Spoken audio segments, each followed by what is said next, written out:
ainsi qu'à côté du bonheur, à côté de la volupté, comme allongé contre son flanc surgit, ou bien se creuse, un tout autre et terrible et immanquable et régulier et obscur et vieux silence.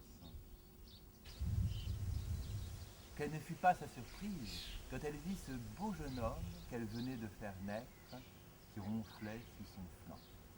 Il faut préciser que le mot français dragon vient du mot grec drakon, qui veut dire celui qui regarde. Le travail commence. Reflet enthousiasmant d'une époque. Bonjour. Moi je m'appelle Sacha. Alors lui il fait rire, même si vous ne le voyez pas. Il s'appelle Oscar. Boris écrit dans ses œuvres des poèmes pour faire évoluer le monde et pour montrer comment il a évolué lui-même.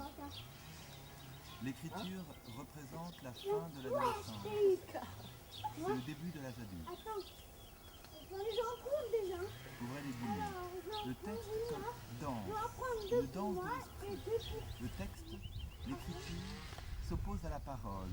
Elle est comme l'outil silencieux, le burin, la pointe du ciseleur, du graveur qui cherche le creux de la surface en train de naître en mélodie discrète. Elle cherche, depuis son silence sans fond, le commencement du verbe. Elle gratte une pierre 1000 fois recouverte. Elle cherche le sillage du temps, la note, l'accord juste, qui le temps d'un acte ressuscite toute une scène. La voix est le souffle du vent dans les branches d'immenses ifs brûlant les mémoires de nos enfants. Un cerisier, pas celui de 1942 de Balthus, mais bien celui que j'ai vu en fruit sur lequel je suis monté enfant vers 6 ans et depuis lequel j'ai vu et senti l'horizon de mes expériences. Pourquoi tu prends pas l'escabeau? L'escabeau? Bah il est là. Une clôture m'en séparait. Je la franchis immédiatement, sans aucune peur face au monde qui venait. Je marchais dans les herbes hautes, qui frissonnaient, ondulaient sous le brise, et frissaient de courants. En plus j'allais dire, j'ai dit que j'arriverais. Dans le contour d'un sous-bois. Au point culminant de cette balade, je rebroussais chemin, sachant que tout le reste de l'horizon qui s'offrait à moi était l'inconnaissable et sa blanche splendeur. Oh, on a plus des bonnes. Oh là là. Ouais, par ici, il y en a plein. Quoi? Il y en a plein là-bas. Là. Il y en a plein des bonnes là. Ouais, mec, ça va. C'est le travail, ouais. Tu veux qu'on la mette où là? Attends. Voilà, là c'est bien. Ouais. Et c'est moi qui gratte. Voilà. Ouais. Allez, disais, s'il te plaît, c'est où le but de tirer? Sur la caméra. Ah ouais. Et moi je dois me cacher. Ah, Charles-Élise, c'est Oh, pas j'en ai deux grosses. Ah non, elles sont bonnes. Je pense que ça va être un peu compliqué.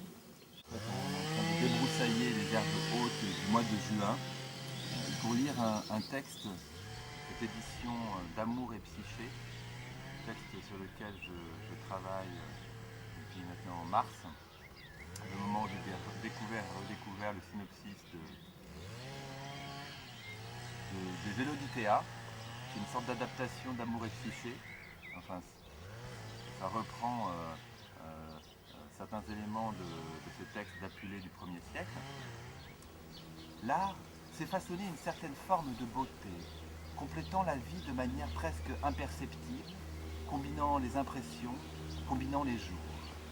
Vague mémoire d'amours inachevés, débute par le désir de nouveaux horizons de connaissances, de culture, de poésie, de beauté, de désir de partager.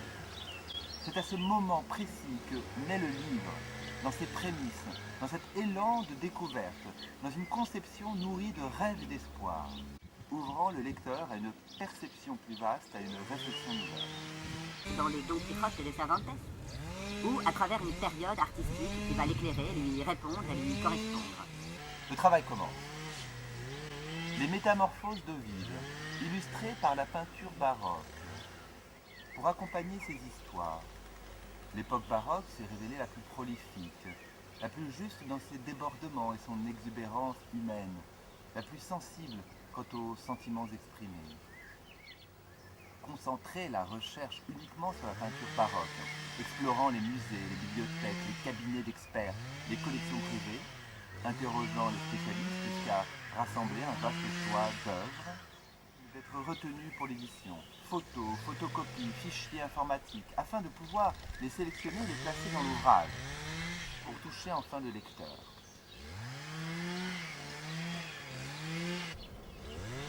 Il faut, tout d'abord, choisir la traduction qui rendra hommage à l'auteur et qui sera la plus agréable à lire pour nos lecteurs.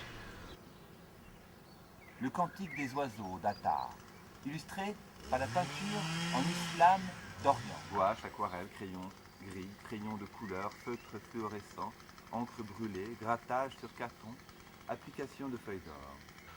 Nous avons tout essayé pour reproduire l'œuvre directement en utilisant l'original. Terne, sombre. Nous avons alors décidé de prendre une photo de l'œuvre éclairée de biais, traitée ensuite à la photogravure. Grâce à cette photo, la lumière reflétée par la feuille d'or martelée donnait toutes ses nuances à l'image, et le masque du guerrier resplendissait sur la couverture avec son fond bleu méditerranéen.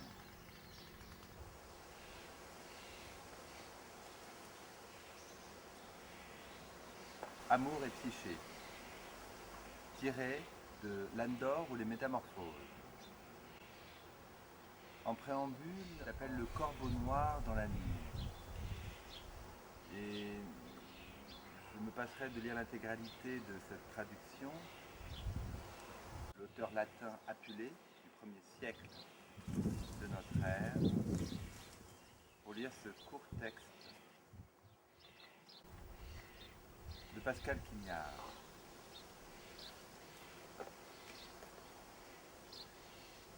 Le corbeau noir dans la nuit. Ne me touche pas, dit Jésus à Madeleine. Ne me regarde pas, dit Amour à Psyché. Si merveilleux, si fier, si ardent qu'il ait été, une fois qu'il a connu le bonheur, tout retombe. L'enfant Dieu, l'âme, la peau, les lèvres, l'os dur n'existe plus. Étrange ivoire des hommes qui retombent. Malheureuse licorne. Jadis, un jour, l'âme songeait au désir. L'âme, qui s'appelait alors Psyché, était même obsédée par cet être invisible, sans doute monstrueux, qui se tenait allongé contre elle. Mais ce qui anime la concupiscence ne souhaite pas que l'âme sache qu'elle est. La bête ne veut pas que la belle la voie jamais. Le désir attend la nuit noire avant de se glisser en elle. Il jouissait. Elle jouissait. Telle est la scène qui se déroule chaque soir dans le noir. Et pourquoi l'âme souhaite-t-elle à ce point dévoiler le visage de ce qu'elle chérit le plus passionnément? Pourquoi la belle est-elle si impatiente de découvrir quelle est la bête qui l'emplit de bonheur? Pourquoi vouloir plus que le bonheur? Un jour, pourtant, la psyché demande au corps invisible. Puis-je te voir? Alors la bête, avec sa voix étrange et grave, lui répond. Oui, tu peux me voir, psyché. Mais réfléchis avant de me voir, car dès l'instant où tu m'auras vu, tu ne me verras plus. Voilà le cœur du mythe. La ruse que l'âme emploie dans le récit que fait en latin Apulée. D'abord Psyché, garnie d'huile, une petite lampe portative. Elle glisse son doigt dans la tache d'argile, elle allume la mèche, elle dissimule. Ensuite, elle prend un rasoir en demi-cercle, novacula, près de la lampe allumée, sous la grosse amphore. La belle se retient, coule, s'écoule, et heureuse enfin. La bête expulse ses semences et s'endort profondément près d'elle. Sur la pointe des pieds, elle va retourner doucement la marmite. Elle libère la lampe de sa prison de ténèbres aveugles. Caecae, Tenebrae, Custodia. Elle tient la lampe avec la main gauche. Elle tient le rasoir en demi-cercle dans sa main droite. Elle revient vers le lit où le monstre sommeille. Elle lève le bras gauche, Finistère. Dès que la lueur de la lampe se porte sur le lit, la belle distingue la plus douce des bêtes, Dulcissimam bestiam, qui se dresse sur son ventre. Eros est un très jeune homme qui dort. Même, on distingue clairement à l'état de son corps que le jeune garçon est en train de rêver. Elle se penche. En se penchant, une goutte d'huile bouillante tombe sur l'épaule droite du dieu. Super humerum dei dexterum. Elle le brûle juste à l'endroit où commence l'aile blanche. L'aile devient toute noire. Cupidon, sous la brûlure, se réveille en sursaut. Il hurle, il bondit, il s'envole. L'âme s'approche de la fenêtre. Alors l'oiseau franchit la fenêtre. C'est le lieu même où se déroule le plus beau roman d'amour qui ait été écrit en français, avec Tristan et Iseux, avec la châtelaine de Vergy, et qui est intitulé Mademoiselle de Clermont. Tel est le lieu sans pareil où le désir et l'âme se sont aimés. Il ne fallait pas me voir, ferme les yeux si tu veux ressentir. Puis, il ne dit plus rien. Je reviens à la version française qu'a écrite, au début du XVIIIe siècle, Madame de Villeneuve. Ne consulte pas tes yeux. Ne m'abandonne jamais, lui rétorque le songe. Il n'est pas seulement illégitime de chercher à comprendre ce qu'on ne sera jamais capable d'éprouver. Il est impossible pour un sexe de parler pour un autre. Jamais un homme ne saura ce que ressent une femme dans l'écoulement de sa jouissance et l'expression irrésistible, parfois, de son sanglot. Jamais il n'aura idée de l'abandon où l'amour la soumet. Jamais une femme n'éprouvera ce que dit un homme dans le jaillissement de ses semences et le souffle étouffé, désarticulé et inégal de son râle. Jamais elle n'aura le soupçon de l'incroyable désert où cette perte le jette. Pour les femmes, je ne sais pas s'il en va de même de leur joie, ni pour leur carence quand elles l'abordent, ni pour la détresse que le plaisir cause soudain. Je ne le saurai jamais, sinon un silence qui n'est même pas un même silence. Ovide 2,57. Qui aime-t-on? Quelle est l'identité de celui qu'on aime? La connaît-on jamais? Quand bien même cela serait au bout d'une vie qu'on lui a consacrée? Qui a vu le vrai et informe et insaisissable et personnel démon qui gît sous le visage que contrôle chacun autant qu'il peut dans le jour, sans voix? N'est-on pas plus proche de son monde en ne le harcelant pas de questions qui sont autant d'énigmes? Aime-t-on vraiment quelqu'un si on passe son temps à lui tenir de grands et intérissables discours? Car il a existé jadis un très ancien silence où on vivait heureux, sans cesse rassasié, plongé dans la pénombre, sous la protection d'un corps immense. L'amour qui est né de la frustration et de l'imagination passionnée délaisse soudain l'objet de la passion qu'il a mis en pleine lumière et au fond duquel il a dégorgé avec violence. Quand le désir a été assouvi, quel étrange espace silencieux s'ouvre soudain entre les deux corps et même s'agrandit. Ou plutôt, quel étrange silence s'arrête tout à coup dans la chambre, derrière le buisson. se recèlent au fond de l'obscurité. Ils l'ont oublié. Pour quelle mémoire? Pourquoi le rêve retient-il mieux le Dieu dans la nuit de la psyché que le regard tout à coup qu'ils portent l'un vers l'autre dans la lumière d'une lampe et leur désir défait?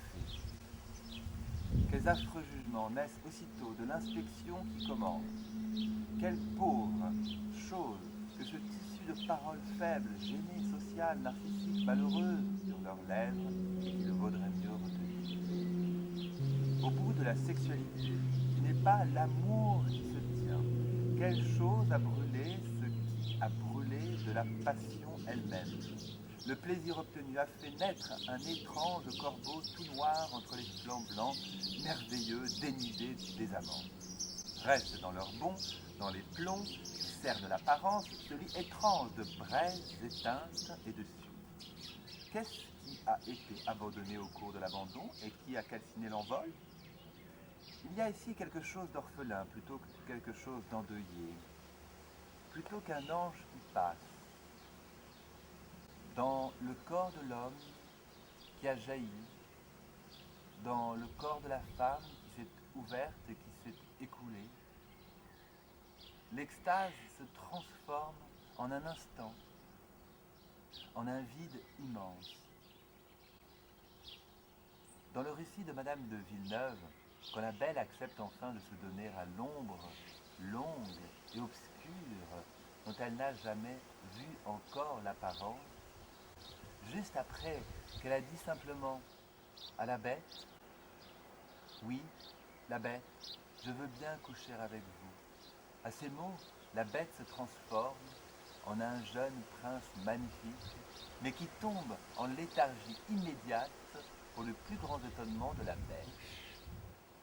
Soudain, c'est comme si nous échappions à notre corps, et ce quelque chose qui, en nous, s'en va, vient creuser à notre côté un espace qui jusque-là ne s'y trouvait pas. C'est beaucoup plus profond et plus sombre qu'une ombre. C'est comme une vieille poche obscure. Tout à coup, se décèlent l'un de l'autre le couvercle et le coffre. Tout à coup, l'on voit apparaître, près de notre corps nu, ce trésor étrange. Un espace entièrement noir et complètement vide. Il y a d'étranges morts.